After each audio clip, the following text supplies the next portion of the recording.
Kuya Boy, talagang pag tinanong mo ang Pilipino, Diyos at saka pamilya. Pagka nagkakaroon ng problema sa pamilya, napakasakit din. And ano tendency natin pag masakit? Magsalita din ng masakit. Mag-isip din ng masakit.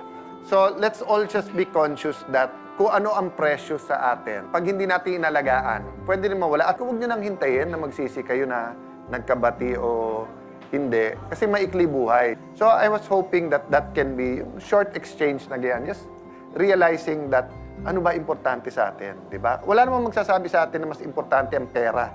Kaso sa kapatid, sa anak, sa nanay, di ba? So, yun ang aking konting insight dun sa problema ng magkapatid. And then kanina kay Ossie, medyo happy naman kasi naayos. But kasi naging problema nila yung kable na Buhol-buhol. na, di ba? Okay. And then syempre ang problema, sino magbabayad? Kaya tayo nag-thank you. Dagdagan ko pa sa ERC din, no? Sa Meralco kay Kapitan kasi nga, hindi na gumastos sila Ossie at yung pamilya. Hindi rin gumastos yung kapitbahay nila.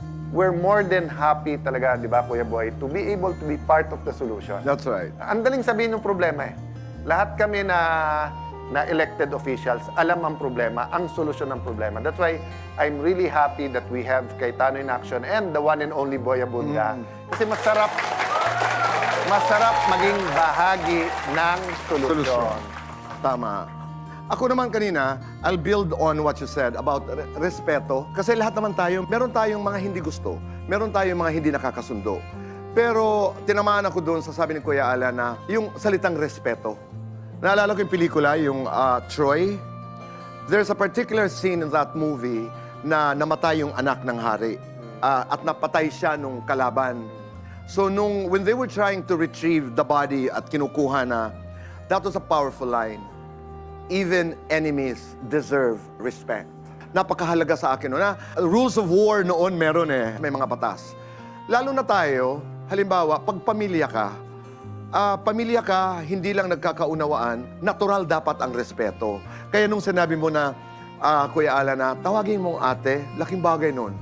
Kasi pag sinasabi mo, halimbawa, ate, hindi ko gusto ang sinabi mo, iba ang dating kaysa, hindi ko naman kasi gusto ang sinabi mo eh. Una yon, yung respeto na, ang laking tulong. Hinahanapin ng tao eh, kung gaano mo pinahahalagahan yung katapat mo, yung kausap mo.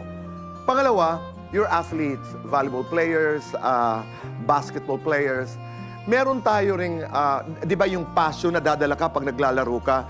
Ngayon, I'm a fan of tennis. Na ngayon ko nang naiintindihan ng klaro, Kuya Alan, na halimbawa pag sobra na ang napaka-intense na ang laban, it becomes a mental game. Pero meron tayong kaugalian na pag halimbawa pumalpak ang palo ng isa, sinabi ko naman kasi. Sinabi ko naman kasi. Di ba? I think it has something to do with attitude na ano ba, last 2 minutes, huwag tayo magsisihan. What can we do? Yung sinasabi ni Kuya Alan, na ang problema, yung maling palo, can create an opportunity. Kasi kadalasan ang nananalo ng mga atleta, yung talagang may mental control. Tama, Kuya Boy. Yung It mental. creates kasi that opportunity na, okay, 30 seconds, ano ba ang pwede nating gawin? Buhay. You know, nasa problema ka, hindi pwedeng, ikaw naman kasi, hindi, ano ba ang pwede nating gawin? And that goes back to the original discussion of Kuya Alan that napakaganda ng pakiramdam pagbahagi ka ng solusyon. So maraming salamat at sana'y mabaon natin ito.